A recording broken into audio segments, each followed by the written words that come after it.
નમસ્કાર દોસ્તો, સુપરફાસ્ટ તાજા સમાચારમાં તમારું સ્વાગત છે। દેશ, દુનિયા અને ગુજરાતના તાજા, મોટા અને સૌથી મહત્વપૂર્ણ સમાચાર જાણીએ તે પહેલા તમે ચેનલમાં નવા હોય તો ચેનલને જરૂરથી સબસ્ક્રાઇબ કરીને વિડીયોને લાઇક કરી દેજો।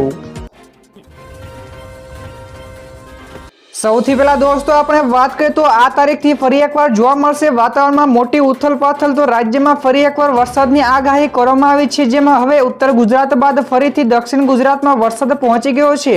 તો વાંસદામાં 2.5 ઇંચ વરસાદ પડ્યો છે, જ્યારે વઘઈ અને ભરૂચના વાલિયામાં પણ 1.5 થી લઈને 2 ઇંચ સુધીનો વરસાદ નોંધાયો છે। તો બંગાળની ખાડીમાં ફરી એકવાર વરસાદની સિસ્ટમ બનીને તે વેલમાર્ક લો પ્રેશરની કેટેગરી સુધી પહોંચે તેવી શક્યતાઓ છે। તો આગામી 13 અને 14 અને 19 સપ્ટેમ્બરમાં ફરી એકવાર વરસાદનો નવો રાઉન્ડ આવી શકે છે।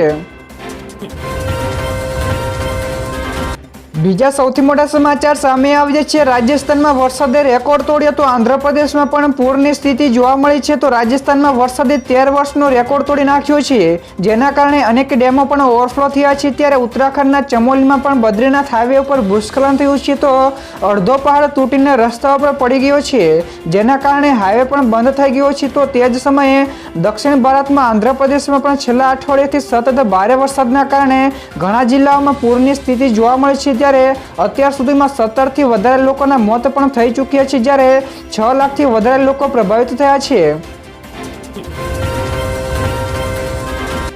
આગળ દોસ્તો વધુ એક સૌથી મોટા સમાચાર મળ્યા છે। 1896 કરોડના બનેલા હાઈવે ઉપર 8349 કરોડની ટોલ વસૂલી। જ્યાં દોસ્તો સોશિયલ મીડિયા ઉપર ટોલ વસૂલી મુદ્દે લોકોમાં ગુસ્સો જોવા મળી રહ્યો છે। તો વાત જાણે એમ છે કે એક આરટીઆઈ દ્વારા જાણવા મળ્યું છે કે રાજસ્થાનમાં દિલ્હી અને જયપુર હાઈવે એટલે કે NH8 ઉપર મનોહરપુર ટોલ પ્લાઝા છે, જ્યાં 1896 કરોડ રૂપિયાના ખર્ચે બનેલા નેશનલ હાઈવે ઉપર બનેલા ટોલ પ્લાઝામાંથી 8349 કરોડ રૂપિયા વસૂલ કરવામાં આવ્યા છે।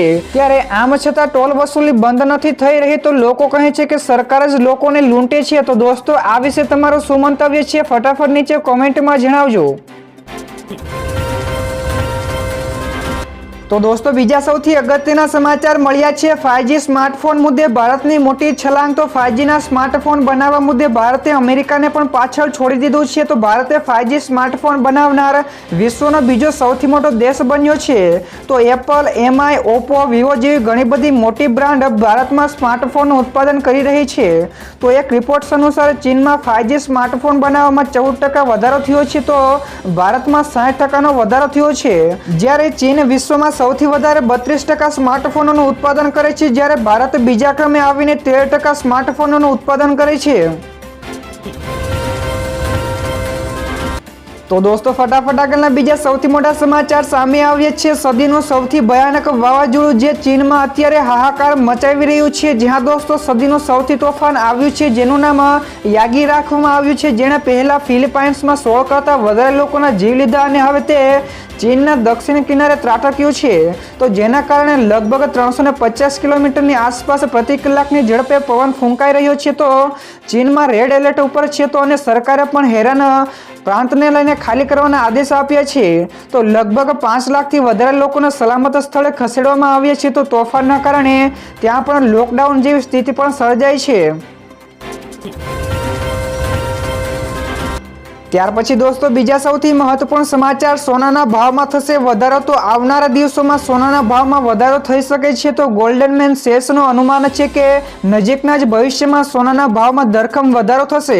તો આ સિવાય ફર્મનું પણ માનવું છે કે સોનું જોખમ સામે બચવા માટેના સાધન તરીકે લોકપ્રિય બની રહ્યું છે। તો આવામાં છેલ્લા 2 વર્ષમાં સોનાના ભાવમાં આવેલી જબરજસ્ત તેજીના કારણે વૈશ્વિક રોકાણકારો જેઓ અંતર જાળવી રહ્યા હતા, તેઓ ફરીથી સોનાના બજારમાં પ્રવેશ કરી રહ્યા છે। તો 2025ની શરૂઆતમાં સોનું $2700 સુધી પણ પહોંચી શકે છે। ત્યારબાદ દોસ્તો બીજા સૌથી અગત્યના સમાચાર રાજ્યમાં મોત આપતા ખાડાઓ। જ્યાં દોસ્તો ગુજરાતમાં વરસેલા ભારે વરસાદ બાદ ઠેર ઠેર ખાડાઓ જોવા મળી રહ્યા છે, જેના કારણે વાહન ચાલકો ભારે મુશ્કેલીમાં મુકાયા છે અને જીવ પણ ગયા છે। તો 4 મનપામાં સૌથી વધારે અકસ્માતોની ટકાવારી રાજકોટની છે, તેમાં રાજકોટમાં ખાડાઓથી થતો મૃત્યુદર 9.7% થયો છે, જેમાં વડોદરામાં ખાડાઓથી થતો મૃત્યુદર 7.4% છે। તો તથા અમદાવાદમાં પણ ખાડાઓથી થતો મૃત્યુદર 7.4% છે, તેમજ સુરતમાં પણ ખાડાઓથી થતો મૃત્યુદર 5.5% છે। ત્યાર પછી દોસ્તો આ સિવાયના બીજા સમાચારની ઝડપથી વાત કરવામાં આવે તો ખેડૂતોની મહેનત ગઈ પાણીમાં. જ્યાં દોસ્તો રાજ્યમાં છેલ્લા કેટલાક સમયથી મેઘરાજા તોફાની બેટિંગ કરી રહ્યા છે, ત્યારે પાટણમાં પણ અવિરત વરસાદે ખેડૂતોની મહેનત ઉપર પાણી ફેરવી દીધું છે. તો મોટાભાગના ખેતરો જળમગ્ન થઈ જવા પામ્યા છે. તો તમામ પાકો પાણીમાં ગરકાવ થતા ભારે નુકસાનીની ભીતિ સેવાઈ રહી છે. તો જેથી ખેડૂતો હવે સરકાર પાસે સર્વે કરીને જમીન ધોવાણ અને પાક નુકસાનની સહાય આપવાની માંગ કરી રહ્યા છે. ત્યારબાદ દોસ્તો બીજા સૌથી અગત્યના સમાચાર મળ્યા છે આરોહણ અને અવરોહણની સ્પર્ધા માટે થઈ જાવ તૈયાર. જ્યાં દોસ્તો સરકાર દ્વારા એક દિવસની આરોહણ અને અવરોહણની સ્પર્ધા અંતર્ગત 14 થી લઈને 18 વર્ષના જુનિયર વિભાગના લોકો માટે રાજકોટના ધોરાજીમાં આવેલા ઓસમ પર્વત, સુરેન્દ્રનગર જિલ્લામાં ચોટીલા ખાતે ચોટીલા પર્વત, સાબરકાંઠા જિલ્લામાં ઈડર ખાતે ઈડરિયો પર્વત તેમજ 18 થી 19 થી લઈને 35 વર્ષના સિનિયર વિભાગના ભાઈઓ અને બહેનો માટે પંચમહાલમાં પાવાગઢ પર્વત અને આ સિવાય વલસાડ ખાતે પણ આ સ્પર્ધાનું આયોજન આગામી નવેમ્બર 2024માં કરવામાં આવશે. તો દોસ્તો ત્યારબાદના બીજા સૌથી મોટા સમાચાર સામે આવ્યા છે. આ છે દેશના અમીર ગણપતિજી. જ્યાં દોસ્તો મુંબઈમાં જીએસબી સેવા મંડળના ગણપતિ બાપાએ 69 કિલો સોનું, 336 કિલો ચાંદીથી તૈયાર કરવામાં આવ્યા છે. તો જ્યાં આ બાપાને બેસાડવામાં આવ્યા છે તે મંડળનો 400 કરોડનો વીમો પણ ઉતારવામાં આવ્યો છે. તો અહીં QR કોડથી એન્ટ્રી મળે છે, પછી તે બાપાને દર્શન કરી શકાય છે. તો મુંબઈમાં દર વર્ષે ગણપતિ ઉત્સવમાં કરોડો રૂપિયાનો ખર્ચો કરવામાં આવે છે. તો ગણેશ ઉત્સવ મહારાષ્ટ્રનો લોકપ્રિય તહેવાર છે. તો અહીંના લોકો બાપાને ખૂબ જ માને છે. ફટાફટ દોસ્તો આગળના બીજા સમાચારની વાત કરવામાં તો કેનેડા જતા ગુજરાતી વિદ્યાર્થીઓ ઘટી ગયા છે. જ્યાં દોસ્તો છેલ્લા ઘણા સમયથી ગુજરાતી વિદ્યાર્થીઓની પહેલી પસંદ કેનેડા રહી છે. તો આ વચ્ચે એક અહેવાલ અનુસાર કેનેડા જતા ગુજરાતીઓની સંખ્યામાં સતત ઘટાડો થયો છે. તો કેનેડાની સરકારે નિયમો બદલતા ઇમિગ્રેશનમાં ગુજરાતી વિદ્યાર્થીઓમાં 35% સુધીનો ઘટાડો જોવા મળ્યો છે. તો નોંધવા જેવી બાબત એ છે કે કેનેડામાં દૈનિક વેતન અને વિદ્યાર્થીઓની સંખ્યાની લિમિટ ઘટાડવામાં આવી છે. તેથી ગુજરાતી વિદ્યાર્થીઓ બીજા દેશને વિકલ્પ તરીકે જોઈ રહ્યા છે. તો દોસ્તો ફટાફટ આગળના બીજા સૌથી મહત્વપૂર્ણ સમાચાર સામે આવ્યા છે. ભારતમાં 93,000 થી વધુ ટેલિકોમ કૌભાંડો નોંધાયા છે. તો ભારતીયોને પ્રતિ દિવસે આશરે 12 જેટલા ફ્રોડ મેસેજો મળે છે. તો MCFE લગભગ 64% નકલી જોબ નોટિફિકેશન અને ઓફર અને 52% બેંક ચેતવણી મેસેજો સૌથી વધુ પ્રચલિત પ્રકારના કૌભાંડોની માહિતી આપી છે. તો ડિપાર્ટમેન્ટ ઓફ ટેલિકોમ્યુનિકેશનના અહેવાલ અનુસાર દેશભરમાં ટેલિકોમ્યુનિકેશન કૌભાંડના 93,081 કેસ નોંધાયા છે, જે ભારતમાં છેતરપિંડી કોમ્યુનિકેશનના કેસોમાં ચિંતાજનક વધારો દર્શાવે છે. ત્યારબાદના દોસ્તો બીજા સૌથી અગત્યના સમાચાર મળ્યા છે. ઘાટ કરતા ઘડામણ મોંઘું તો 42 કરોડનો બ્રિજ હવે 52 કરોડમાં તૂટશે. જ્યાં દોસ્તો શહેરમાં ભારે વિવાદિત એવો હાટકેશ્વરનો બ્રિજ તોડવા માટે આખરે 2 વર્ષ પછી કામગીરી શરૂ કરાશે.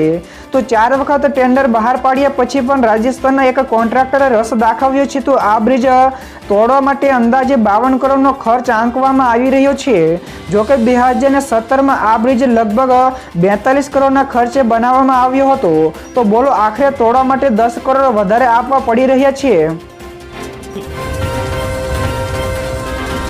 ત્યાર પછીના દોસ્તો બીજા સૌથી મહત્વપૂર્ણ સમાચાર મળ્યા છે. પીએમ મોદીના આમંત્રણ ઉપર અબુધાબીના ક્રાઉન પ્રિન્સ ભારતમાં આવશે. જ્યાં દોસ્તો પીએમ મોદીના આમંત્રણ ઉપર અબુધાબીના ક્રાઉન પ્રિન્સ શેખ ખાલિદ બિન મોહમ્મદ બિન જાયદ અલ નહયાન 9 થી લઈને 10 સપ્ટેમ્બરે ભારતની મુલાકાતે આવશે. તો અબુધાબીના ક્રાઉન પ્રિન્સ તરીકે મહામહિમ આ પહેલી ભારત યાત્રા હશે.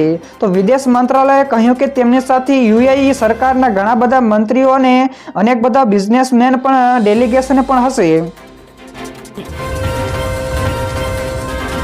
તો દોસ્તો ફટાફટ આગળના બીજા સમાચારની ઝડપથી વાત કરવામાં આવે તો અમદાવાદમાં ઓવર સ્પીડિંગ કરતા વાહનોના 730 કરતા વધારે કેસો નોંધાય છે. તો અમદાવાદમાં રોડ ઉપર ઓવર સ્પીડિંગ કરતા વાહનોના 35 દિવસમાં 730 કરતા વધારે કેસો નોંધીને રૂપિયા 14.60 લાખનો દંડ વસૂલાયો છે.